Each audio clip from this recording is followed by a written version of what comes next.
আবার বিশাল ধামাকা। কার্তিক মহারাজকে নিয়ে যে কাণ্ড বা যে তোলপাড় হচ্ছে বাংলার রাজনীতি, সেখানে দাঁড়িয়ে আবার একটা বিস্ফোরক ইন্টারভিউ আপনাদের সামনে। এবার মুখ খুলেছেন নির্যাতিতার বাবা মা, এবং সোশ্যাল মিডিয়ায় নির্যাতিতা সম্পর্কে যে সমস্ত মিথ্যা ভয়েস কল ইত্যাদি ইত্যাদি সব বিজেপি তৈরি করে বাজারে ছাড়ছে বিভ্রান্ত করার জন্য, এই বিষয় নিয়ে নির্যাতিতাও মুখ খুলেছেন।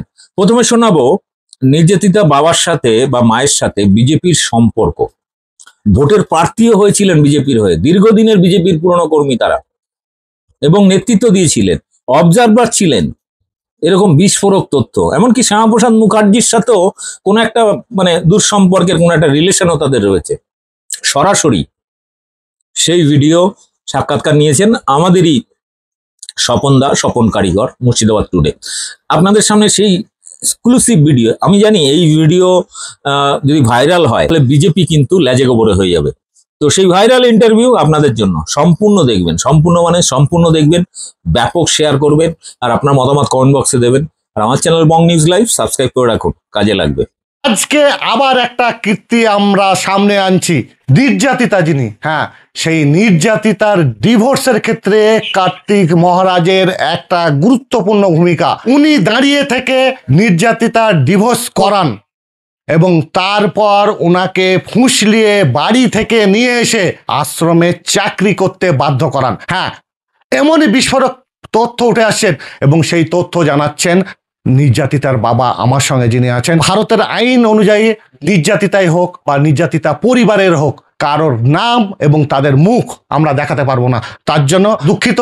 নির্যাতিতা নাম, নির্যাতিতার বাবার নাম, তাদের মুখ, তাদের পরিচয় আমরা কিছু দেখাচ্ছি না। আজকে আপনারা এপিসোডটা পুরোটাই দেখবেন, তার কারণ এখানে শুধুমাত্র যে কথাটা বললাম এটাও নয়, সঙ্গে নির্যাতিতা যে পরিবার, সেই পরিবারের সঙ্গে আশুতোষ মুখোপাধ্যায়, শ্যামাপ্রসাদ মুখোপাধ্যায়, তাদের পরিবারের আত্মিক একটা পারিবারিক একটা সম্পর্ক আছে এবং তার পরিবারের বাবা থেকে মা, ভাই, তারা কিন্তু প্রত্যেকজন বিজেপি RSS এর একজন নেতৃত্ব নেতা। এবং যেখানে বাড়ি নওদার পাটিকা বাড়ি, সেখানে কিন্তু এই নির্যাতিতার বাবা, উনি পুরো ওই বিধানসভাটা বিজেপির পরিচালনা করেন। এমনই ভয়ঙ্কর সব তথ্য আজকে আপনাদের কাছে সামনে আনবো এবং আরো তথ্য আছে। নির্যাতিতার ভয়েসের অবিকল নকল করে মার্কেটে ভয়েস একটা ছাড়ানো হচ্ছে, সেটা নাকি ওনাকে জোর করে কেউ করিয়েছেন এবং উনি সেটা বাধ্য হয়েছেন টাকার বিনিময়ে। এই সমস্ত বিভিন্ন রকম তথ্য, সেই সব তথ্য আজকে আপনাদের ফাঁস করতে চলে এসেছি। আবারও পুরো এপিসোডটা আপনারা দেখবেন। আপনার যে বাড়ি নওদার পাটিকা বাড়ি, আমি যতটা জানি যে আপনি ওখানে পুরো বিধানসভাটা বিজেপির ওখানে পরিচালনা আপনিই করেন, আপনার দিয়ে পরিচালিত হয়, এটা কি সত্যি? হ্যাঁ, গত পঞ্চায়েত ইলেকশন পর্যন্ত আমি বিধানসভার কনভেনার ছিলাম 2023 পর্যন্ত। 23-এ যে পঞ্চায়েত নির্বাচন, সে আমি তার বৈতরণী আমি পার করি নওদা বিধানসভায়। 80 সাল থেকে বিজেপি করে আসছি এ যাবৎ 2025 পর্যন্ত। আপনার স্ত্রীও তো বিজেপি করেন দীর্ঘদিন থেকে, উনিও বিজেপি করেন 1980 সাল থেকে।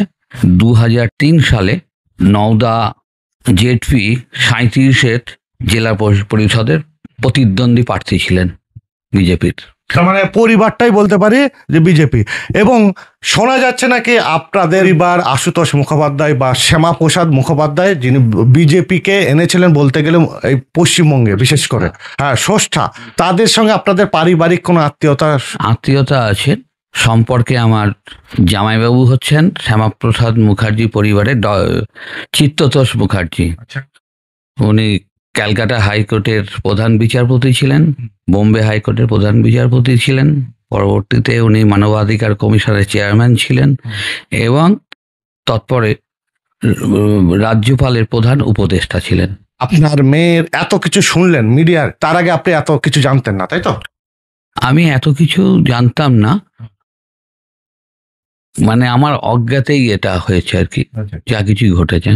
মেয়ের যে ডিভোর্স শোনা যাচ্ছে নাকি তখন কার্তিক মহারাজ উনি সরাসরি জড়িত ছিলেন ডিভোর্স করানোর জন্য, এটা কি সত্যি? উনি ডিভোর্সের নিয়ে প্রস্তাব নিয়ে আমার আশ্রমে গিয়েছিলেন পাটকেবাড়ি শ্রী শ্রী মহাপ্রভু আশ্রম মন্দির, ওখানে গিয়েছিলেন। যখন উনি এই প্রস্তাব নিয়ে যান, আমি আমার এলাকায় মানুষ ডাকি, জনগণকে ডাকি। সেখানে জনগণে ক্ষুব্ধ হন এবং আমি সেখানে এতই ক্ষুব্ধ হয়েছিলাম, ওনাকে আমি মারধরও করতে গিয়েছিলাম। যার জন্যে উনি সেই পালিয়ে এসে উনি তার পরবর্তী সময় কিছুদিন পর আমার মেয়েকে ফুসলিয়ে ও আশ্রমে নিয়ে চলে আসে। চাণক্য নবগ্রামে, চাণক্যে দিয়ে ভারত সেবাশ্রম সংঘ ইয়ে আছে, মহিলা একটা স্কুল আছে, সেখানে চাকরি দেওয়ার নাম করে নিয়ে আসে। তারপরে আমার পুত্র এবং আমার স্ত্রীর ভাইয়ের পুত্র এবং আরও আমার শালিকা, ছোট শালিকা, এরকম 4-5 জন গিয়ে সেখান থেকে আমার মেয়েকে বুঝিয়ে সুঝিয়ে নিয়ে আসে।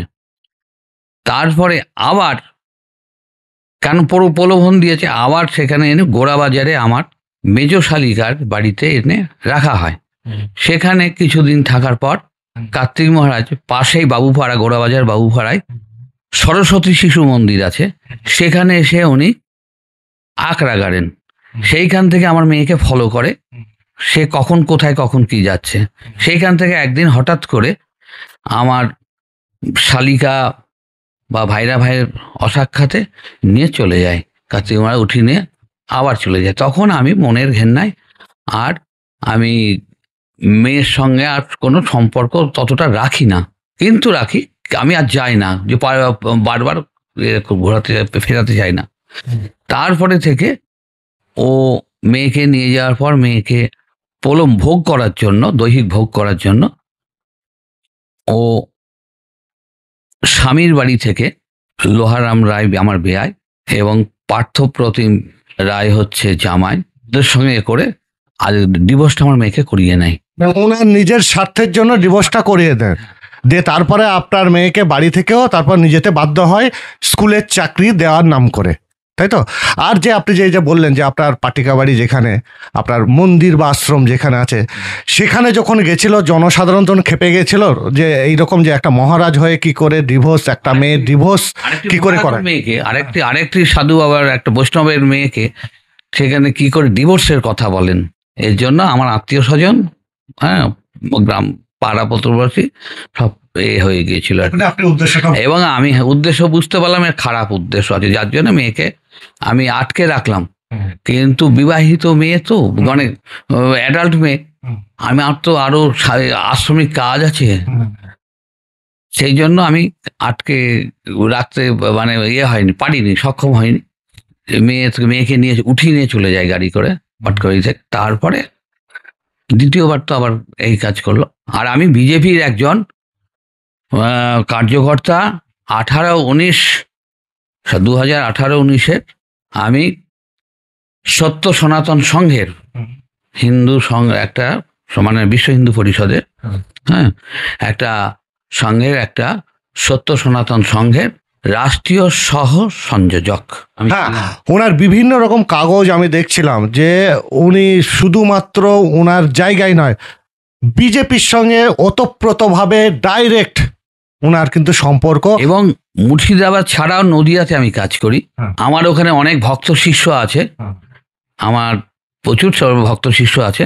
সেখানে গিয়ে আমি ওখানকার যারা জেলা সভাপতি, হ্যাঁ, অর্জুন বিশ্বাস, আশুতোষ পাল, ওনাদেরকে আমি ইলেকশনের সময় বা আগে প্রচণ্ড সহযোগিতা করি। তাছাড়াও 2016 সালে বিধানসভার প্রার্থী মনোনীত হয়েছিলেন ইন্দিরা মুখার্জি, কিন্তু আমার নাতির অসুস্থতার জন্য চেন্নাইয়ে চিকিৎসা করার জন্য প্রার্থী আমি ছিলাম তখন, পার্টির ইনচার্জ বিধানসভার। আমি আবার সজল ভৌমিককে প্রার্থী মনোনীত করে প্রস্তাব পাঠাই এবং জেলা থেকে, জেলার মারফত দিয়ে, রাজ্যের মারফত দিয়ে কেন্দ্রে যায়, দিয়ে সেখান থেকে আবার সজল ভৌমিক প্রার্থী হয়ে তার হয়ে আমি কাজ করি আর কি। যতটা বুঝলাম আপনি একদম সক্রিয় বিজেপি কর্মী এখনো পর্যন্ত। ভবিষ্যতেও কি আপনি বিজেপিটাই করবেন? অবশ্যই। আমি তো এই দল বদল নই কার্তিক মহারাজের মতন। উনি যখন যে দলে আসেন, কেন্দ্রে বা রাজ্যে যখন ক্ষমতায় আসে, তখন সেই দিকে উনি ইয়ে করেন, ওনার পদলোভী। উনি মানে পদলোভের জন্যে এবং নিজের স্বার্থ সিদ্ধি করার জন্য উনি এ দল ও দল গতকালই উনি ছিলেন অধীরবাবুর দলে। আজকে বিজেপি কেন কিছু কিছু ভুইফোর কিছু, হ্যাঁ, নিত্য নূতন বিজেপি ওনাকে নিয়ে এত মাতামাতি কেন করছেন আমি বুঝতে পারছি না। আমার খুব আঘাত হচ্ছে এইখানেই যে আমি একজন বিজেপি পরিবারের, আমার মেয়ের ওপর মিথ্যা অপবাদ, অপপ্রচার, এবং সেই পরিবারে আজকে ওই রকম একটা সাধুবেশী একটা ভণ্ড, আজকে সে সে সে সেখানে সে আজকে যে সাধুর যেটা দরকার, কাম, ক্রোধ, লোভ, মোহ, মত, মাৎসর্য, এগুলোকে কন্ট্রোল করা, সেই রিপুই ওনার কন্ট্রোল নেই। উনি প্রথম রিপুই হচ্ছে কাম, সেই কামকে উনি দমন করতে পারেননি। আমার মেয়ের ওপর প্রয়োগ করে আর তাকে এই যে ঘটনাগুলো শুনছি খুব ন্যাক্কারজনক। তার জন্য আমিও খুব দুঃখিত, ব্যথিত। হ্যাঁ, মেয়ে কেন ওর পাল্লায় পড়ে গেল একটা শিক্ষিত মেয়ে, আমি চিন্তা করে উঠতে পারছি না। আমি খুব আপসেট হয়ে পড়েছি যে আমি একজন বিজেপির নেতা, আমার বংশ পরিচয় আছে, আমার বংশের মান মর্যাদা সব ধুলোর সঙ্গে মিশিয়ে গেল, এবং আমার দলের যে একটা প্রভাব, আমার দলের যে একটা আদর্শ, যে আদর্শ আজকে গোটা ভারতবর্ষের মানুষ 20-22টা 18টা রাজ্যে যে ক্ষমতায় এসেছে, অথচ পশ্চিমবঙ্গে ক্ষমতায় বিজেপিকে আমি আনতে পারিনি, এটা যে আমার মনের যে কতখানি ব্যথা। সেই সেই সেই তার আদর্শ, তার মতাদর্শ, তার ফিলোজফি দর্শনকে ফুটিয়ে তোলার জন্য, এই পশ্চিমবঙ্গে পদ্মফুল ফোটানোর জন্য আমি যে আজকে এই 80 সাল থেকে বিজেপি করে আসছি, এবং 70-71 সাল থেকে 1970-71 সাল থেকে জনসংঘ করে আসছি, এবং সেখানে আমার দাদু, মায়ের বাবা কানাইলাল রায়, এবং আমার পিতা ঈশ্বর বিজয় কৃষ্ণ মুখার্জি, তিনি যে জনসংঘ করতেন। আমরা এসেছি কিছুদিনের জন্য, আমরা জীব জগতের কল্যাণের জন্য, আমরা যেটা হবে সেটাই আমরা করে রেখে যেতে চাই। কিন্তু কিছু আমার পার্টির মধ্যেও দেখতে পাচ্ছি, যেমন ডক্টর শ্যামাপ্রসাদ মুখার্জিকে, সুভাষচন্দ্র বোসকে, স্বার্থান্বেষী গদিলোভী মানুষ তাকে সরিয়ে দিয়ে আড়ালে রেখে তারা গদিতে এসে বসেছিল। সেই রকম আজকে আমার মতো মানুষকে, আজকে আমাদের মতো মানুষকে, নিঃস্বার্থ মানুষকে সরিয়ে দিয়ে কিছু এই যে কিছু দলবাজি করছে, একটু পার্টির মধ্যে যে একটা ক্লিকবাজি করছে, একটা অপবাদের চেষ্টা করছে, এটাও খুব ঘৃণ্য, যার জন্য আমি খুব ব্যথিত আছি। আপনার কথাই আসে যে বিজেপিকে কলঙ্কিত করছে এই জেলাতে থেকে। কেন্দ্রীয় এবং রাজ্য যে বিজেপি নেতৃত্ব আছে তাদের কি বলবেন? আমাদের এই এই ইন্টারভিউয়ের মাধ্যমে কি বলতে চান তাদের? সবার উপরে মানুষ সত্য, তাহার উপরে নাম, চণ্ডীদাস বলেছেন, এবং মহাভারতে ভীষ্ম বলেছেন, সবার উপরে মানুষ শ্রেষ্ঠ, তাহার উপরে নাই। তা মানুষকে নিয়ে রাজনীতি করতে হবে, এখানে কোনো জাতপাতের রাজনীতি চলবে না। আজকে এখানে আমরা ভারতবাসী, ভারতবর্ষের সকল মানুষকে, সকল শ্রেণীর মানুষকে নিয়ে আজকে ক্ষমতায় আসতে হবে। আমার আশ্রমে প্রতি সপ্তাহে আমাদের RSS-এর রাষ্ট্রীয় স্বয়ংসেবক সংঘের আমার মিলন হয়, সন্ধ্যাবেলায় মিলন হয়, 1 ঘন্টা 1.5 ঘন্টা মিলন হয়। এখনো আমি আজ অদ্যাবধি আমি চালিয়ে আসছি। তাহলে আমি যদি দলবদলি হতাম, ওনার মতো যদি ধান্দাবাজ হতাম, তাহলে আজকে আমার এই পরিস্থিতি হতো না। তাহলে আজকে আমার মেয়ে, আমি যদি আজকে বিজেপি না করতাম, আমি যদি আমার আত্মসুখী যদি হতাম, তাহলে আজকে আমার মেয়েটাই বিপদগামী হতো না, কেউ কনভার্ট করতে পারতো না। আজকে আমার মেয়েটা খুব সুস্থভাবে জীবনযাপন করতে পারতো। যার জন্যে আজকে আমি এই বিজেপি করাতে, আজকে আমি সাভারার, আমার ফ্যামিলি, আমার সাভারার সেই ঘরের ঘরের মেয়ে হয়ে যে এইরকম একটা ভণ্ড সাধুর পাল্লায় পড়ে যাবে, এটা আমিও বুঝতে পারিনি। আমিও প্রথমে অবস্থায় নিয়ে এসেছিলাম, আমিও দীর্ঘদিন ধরে ওনার আশ্রমে যাই, দীর্ঘদিন ভারত আশ্রম বেলডাঙ্গা, সেখানে জগদ্ধাত্রী পূজাতে র্যালি হয়, সেখানে একটা আমার বাবা একটা প্রসেশন, সেখানে একটা সেই অর্ডার ভিত্তিতে, হাইকোর্টের ভগবতী প্রসাদ ব্যানার্জির অর্ডারের ভিত্তিতে ওখানে প্রসেশন হয়। গৌরাঙ্গ মহাপ্রভুর যে জন্মোৎসব, হ্যাঁ, বসন্ত উৎসব, সেই বসন্ত উৎসবে উনি বেশ কয়েকবার এসেছেন আমার এখানে। কিন্তু উনি যখনই ওনার সঙ্গে আমার বিচ্ছেদ হয়, যখন উনি আমার মেয়ের ডিভোর্স নিয়ে এসে আমার আশ্রমে এসে যখন উনি প্রস্তাব দেন, তখনই আমি ওনার ওপর ক্ষিপ্ত হয়ে যাই। কারণ আমরা আজকে দেশের জন্য, আমরা নিজের জন্য কিছু করিনি, সামান্য এর জন্য, স্বার্থ দেখিয়ে উনি আমার মেয়েকে ডিভোর্স করতে চেয়েছিলেন। বেশ, আমি প্রশ্নে আসি, একদম আপনার প্রশ্নের উত্তরটা পুরোটা পাইনি আমি। প্রশ্নটা হচ্ছে কেন্দ্রীয় এবং রাজ্য নেতৃত্ব যারা বিজেপি এবং আরএসএস, তাদের এই কার্তিক মহারাজ নিয়ে তাদের কি বলবেন? আমার চ্যানেলের মাধ্যমে, আমার এই ইন্টারভিউয়ের মাধ্যমে কি আপনি কি শাস্তিটা চান? মুর্শিদাবাদে যে বিজেপি এবং আরএসএস তাদের কি ক্ষতি হচ্ছে? এই যা পরিস্থিতি, এই পরিস্থিতিতে যদি আজকে বিজেপি রাখে, আমার দীর্ঘদিনের রাজনৈতিক এক্সপিরিয়েন্স বা অভিজ্ঞতার মাধ্যম দিয়ে আমি বলছি, এই সব ধরনের মানুষ যদি থাকে, অনেক হিন্দু ভোট নষ্ট হবে। আর আমার যে সংখ্যালঘু ভোট, সেই সংখ্যালঘু ভোট আমরা ওই ব্যালট বক্সে আমি আনতে পারবো না। বিজেপি যেটুকু ছিল সেটুকু চলে যাবে। কিছু মানুষ বলছে না আগে আপনি দেহ ব্যবসা করেন বা এই ধরনের একটা বিভিন্ন রকম বলার চেষ্টা করছে, সেটা তো শুনেছিলাম।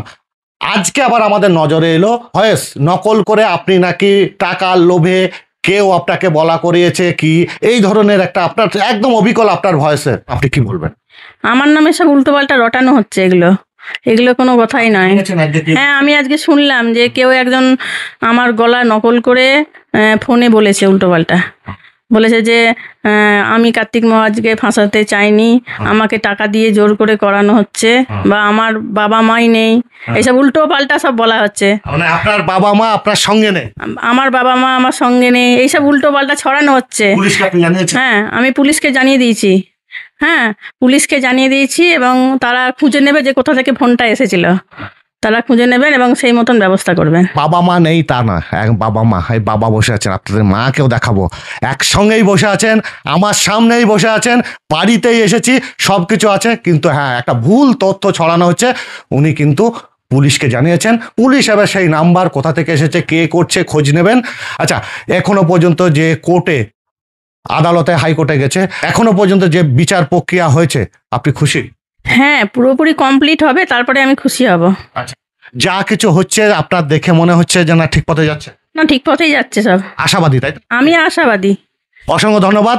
আর বেশি কথা বলবো না ওনাকে, তার কারণ অনেক প্রশ্ন করা হয়েছে হাইকোর্টে, সেখানেও করছেন, আমরা অনেক কিছু ওনার জন্য জেনেছি। আজকে যেটা ছিল ওনার কাছে জানলাম। আমাদের সঙ্গে আছেন নির্যাতিতার বাবা এবং মা তার মেয়ের জন্য কি বিচার চায়, কি চান? আপনার মেয়ের নিয়ে বিভিন্ন রকম রটছে যে আপনার মেয়ে নাকি বাজে, অনেকেই বলছে, তা কার্তিক মহারাজ এবং আপনার মেয়ের জন্য এই যে সম্পর্ক, আপনি কি বলবেন? আমি এখন চাই প্রশাসনের কাছে যে একটু ন্যায্য একটু বিচার চাই আমার মেয়ের জন্য, আর আমি কিছু চাই না। এটা যে সত্যি, এটা একটা প্রমাণ একটা চাই। মানে কোর্টের কাছে আপনি বিচার চাইছেন যে আপনার মেয়ের উপযুক্ত যেন বিচার, উপযুক্ত একটা বিচার চাই। কার্তিক মহারাজের সঙ্গে আপনাদের পরিবারের সম্পর্কটা কি রকম?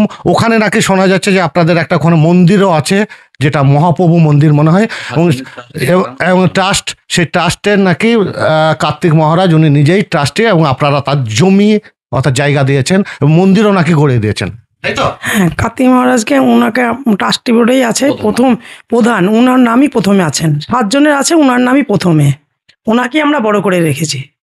তার মানে ব্যাপারটা কি দাঁড়ালো? ব্যাপারটা দাঁড়ালো যে পারিবারিক একটা সম্পর্ক, এবং সেই সম্পর্কের ফায়দা লোটার চেষ্টা করেছেন হ্যাঁ কার্তিক মহারাজ। আশুতোষ মুখোপাধ্যায়, শ্যামাপ্রসাদ মুখোপাধ্যায়ের মতো পারিবারিক সম্পর্ক, এবং সেই কালিমা লিপ্তটা করা হচ্ছে একটা অংশ থেকে। আপনি কি চান? এটা অভিযোগ আসছে, এত বড় ক্ষতি যদি সবকিছু যদি সত্যি হয়, তা আপনি কি চান? ওনার সঠিক বিচার চাই, আইনত যে বিচার, সেই বিচারটা আমি চাই। এখনো পর্যন্ত আপনি আরএসএস এর সঙ্গে যুক্ত সক্রিয় কর্মী, সেই হিসাবে এই দলের ক্ষেত্রে কি চান? ওই রকম একটি কলঙ্কময় বা হিন্দু ধর্মের যে একটা, সাধু ধর্মের যে একটা কলঙ্ক, আমাদের সাধু ধর্মের কলঙ্ক, সেই জন্য ওই রকম মানুষ রাখলে আজকে বিজেপি প্রচণ্ড ক্ষতি হবে 2026 সালের ভোটে, বিশেষ করে আমার এই মুর্শিদাবাদে, যার জন্য থেকে ওই রকম মানুষকে এখান থেকে, দল থেকে সাসপেন্ড করাই উচিত। এটা আপনি বিজেপির নেতৃত্বের কাছে, রাজ্য নেতৃত্ব, তবেই ওনার মানে ওই সব মানুষের কাছ থেকে দূরে থাকলে, দল যদি দূরে থাকে, তবেই ক্ষমতায় আসতে পারবে। এতক্ষণ আপনারা সব শুনলেন। আগে কিন্তু দেখিয়েছিলাম নির্যাতিতার যা কিছু অভিযোগ তারপরে একটা কল রেকর্ড সেটাও ফাঁস করেছিলাম। নির্যাতিতা বাবার অভিযোগ যে ওনার দাবি যে ওনাদের পরিবার সক্রিয় বিজেপি RSS কর্মী স্টিল নাও এখনো পর্যন্ত, এবং ওনাদের পারিবারিক সম্পর্ক যারা বিজেপি প্রতিষ্ঠিত করেছে তাদের সঙ্গে পারিবারিক সম্পর্ক, বৈবাহিক সম্পর্ক। আর সেই পরিবারের ক্ষেত্রে উনিও কিন্তু একটা মহারাজি বলতে পারি, তাই তো, বৈষ্ণব মহারাজি আপনাকে বলা যায়। সেই পরিবারের বাড়ির এত বড় ক্ষতি যেহেতু করছেন, তার জন্য দৃষ্টান্তমূলক শাস্তি চান। তার কারণ উনি বলছেন যে শুধুমাত্র ওনার পরিবারের না, বিজেপি এবং RSS এর যে মুর্শিদাবাদের সেটাও একটা ক্ষতি হচ্ছে। ধর্ম তো নয়, কোনো একটা রাজনৈতিক দলকেও আমাদের কোনো ছোট করার কোনো রকম মনোবৃত্তি নেই। তার কারণ আমি মনে করি সব রাজনৈতিক দলই এক একজনের আইডিওলজি এক এক রকম।